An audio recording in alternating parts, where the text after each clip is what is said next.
குழந்தைகளின் நெஞ்சு சளியை கரைக்க எளிய வழி. பொதுவா என் ஓபில 10ல 7-8 தாய்மார்கள் சொல்ற கம்ப்ளைண்ட் என்னன்னா, என் குழந்தைக்கு நெஞ்சு சளி பிடிச்சிருக்கு டாக்டர், கரைக்கிறதுக்கு ஏதாவது மருந்து கொடுங்க அப்படின்னு சொல்லிட்டு தான் கேட்கவே செய்யறாங்க. நம்ம ஊர்ல இருக்க பாட்டிமாட்ட போய் கேட்டீங்கன்னா சளி எத்தனை வகை அப்படின்னு கேட்டீங்கன்னா நிறைய வகை சொல்லுவாங்கங்க. உதாரணத்துக்கு மூக்கு சளி, நெஞ்சு சளி, தொண்டை சளி, மேல் சளி, கீழ் சளி, இந்த மாதிரிலாம் நிறைய இருக்கு.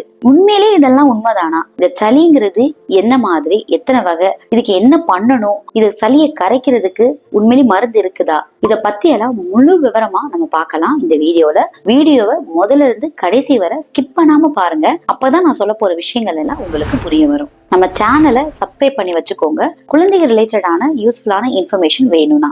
நான் டாக்டர் திவ்யா ராமமூர்த்தி, ராமநாதபுரத்தில் 40 வருடத்துக்கும் மேலாக மருத்துவ சேவையில் சிறந்து விளங்கும் சத்யா மருத்துவமனையில் குழந்தை நல மருத்துவராக இருக்கிறேன். பொதுவா இந்த சளியை பத்தி புரியணும்னா நம்மளுடைய உடல் உறுப்பை பத்தி சில விஷயங்கள் உங்களுக்கு தெரிஞ்சிருக்கணும். நம்மளுடைய உடல்ல மூச்சுக்குழாய 2ஆ பிரிப்போங்க. ஒண்ணு மேல் மூச்சுக்குழாய், இல்ல 2வது கீழ் மூச்சுக்குழாய் அப்படின்னு சொல்லிட்டு. இந்த மூக்கு, காது, தொண்டை வரைக்கும் இருக்கிறது மேல் மூச்சுக்குழாய். இந்த தொண்டைக்கு கீழே நுரையீரல் வரை இருக்கிறது கீழ் மூச்சுக்குழாய். ஏன் இது இம்பார்ட்டன்ட் அப்படின்னு பாத்தீங்கன்னா, இந்த கீழ் மூச்சுக்குழாயில அலர்ஜியோ இல்ல இன்ஃபெக்ஷனோ வந்துச்சு அப்படின்னா அது லோயர் ரெஸ்பிரேட்டரி ட்ராக் இன்ஃபெக்ஷன் அப்படின்னு சொல்லுவோம்.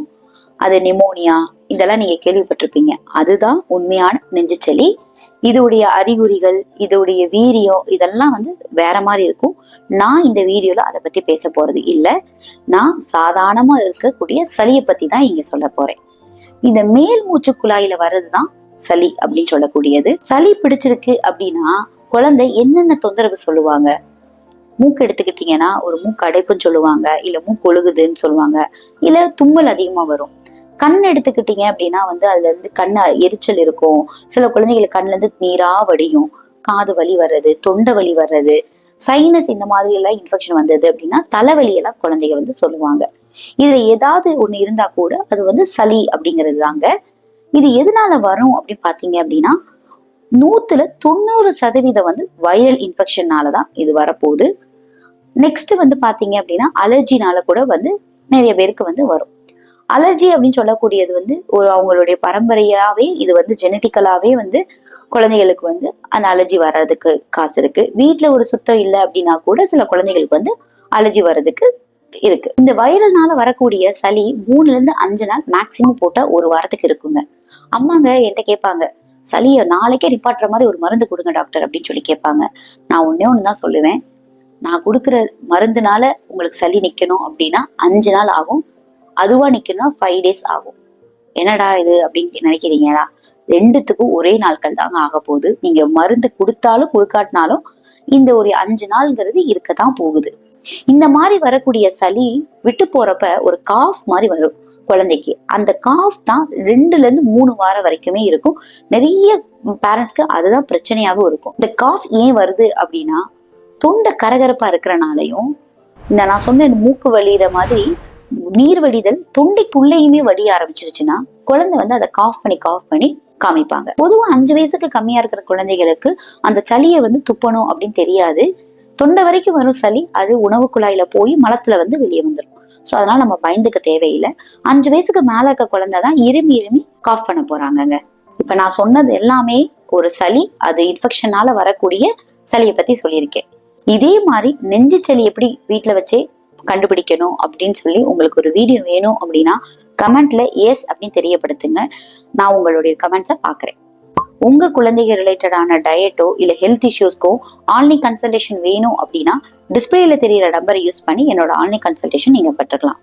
இந்த வைரல்னால வரக்கூடிய சளியோ இல்ல அலர்ஜினால வரக்கூடிய சளிக்கோ என்ன ட்ரீட்மெண்ட் அப்படின்னு பாத்தீங்கன்னா சிம்டமேட்டிக் ட்ரீட்மெண்ட் அப்படின்னு ஒரு வார்த்தை சொல்லுவோம். குழந்தைக்கு என்ன தொந்தரவு தருதோ அதுக்குரிய ட்ரீட்மெண்ட் மட்டும் கொடுத்தா போதும் அப்படின்னு.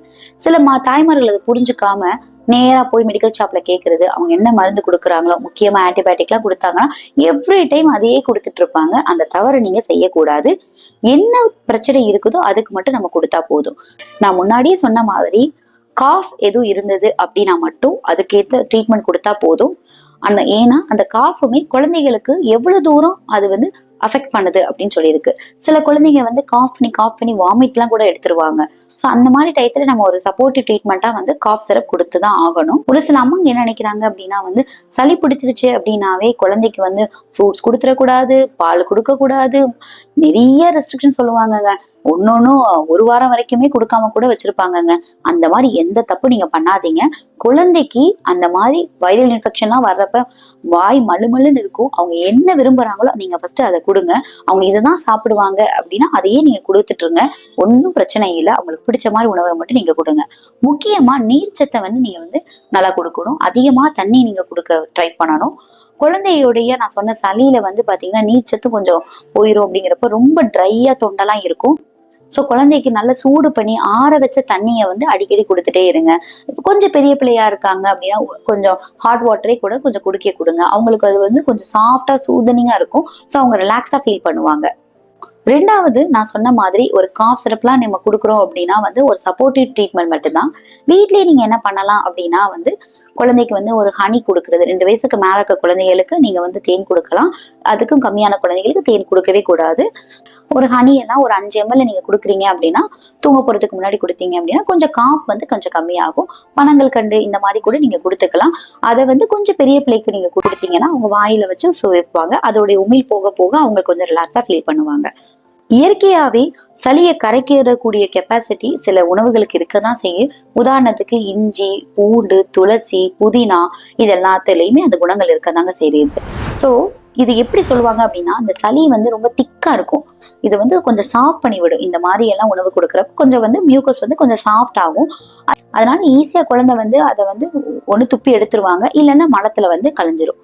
ஸோ என்ன மாதிரி உணவுகள் கொடுக்கலாம்? புதினா சட்னி கொடுக்கறது, இல்ல ரசம் செஞ்சு கொடுங்க, இஞ்சி பூண்டு போட்டு ரசம் செஞ்சு கொடுங்க. என்ன மாதிரி டயட் வந்து அவங்களுக்கு பிடிச்சிருக்கோ அதை மாதிரி கொடுங்க. அதாவது நிறைய குழந்தைகளுக்கு வந்து ரசம்லாம் அந்த நேரத்துல குடிக்க ரொம்ப பிடிக்கும். மஞ்சள், சீரகம் எல்லாமே போட்டு நீங்க வந்து கொடுங்க. மிளகெல்லாம் போட்டு நீங்க வந்து ரசம் கொடுங்க. முக்கியமா உங்க டயட்ல எல்லா ஃப்ரூட்ஸையும் நீங்க சேர்த்துக்கங்க. முட்டை வந்து நல்லாவே கொடுக்கலாம். மாந்தம் இந்த மாதிரி எதுவுமே இல்லை. புரோட்டீன் வந்து நீங்க அதிகமா கொடுக்க கொடுக்க ரொம்பவே நல்லதுதான். அடுத்து குழந்தைக்கு வந்து பால் கொடுங்க. மஞ்சள் இல்ல மிளகு இதெல்லாம் போட்டு நீங்க நைட்டு பால் கொடுத்தீங்க அப்படின்னா குழந்தை வந்து கொஞ்சம் ரிலாக்ஸா ஃபீல் பண்ணுவாங்க. இந்த மஞ்சள், மிளகு இது எல்லாத்துலயுமே ஆன்டிமைக்ரோபியல் ப்ராப்பர்ட்டி இருக்கிறனால ரொம்பவே உடம்புக்கும் நல்லதுதான். ஸோ இதுல நான் சொன்னதுல ஏதாவது ஒண்ணு நீங்க வந்து கொடுத்து ட்ரை பண்ணி பாருங்க. குழந்தைகளுக்கு தடுப்பூசி போட்ட பிறகு எது செய்யணும் எது செய்யக்கூடாது அப்படின்னு சொல்லி நான் விரிவா ஒரு வீடியோ போட்டிருக்கேன். அதை ஃபர்ஸ்ட் கமெண்ட்ல கொடுத்துருக்கேன். கிளிக் பண்ணி பாத்துக்கோங்க.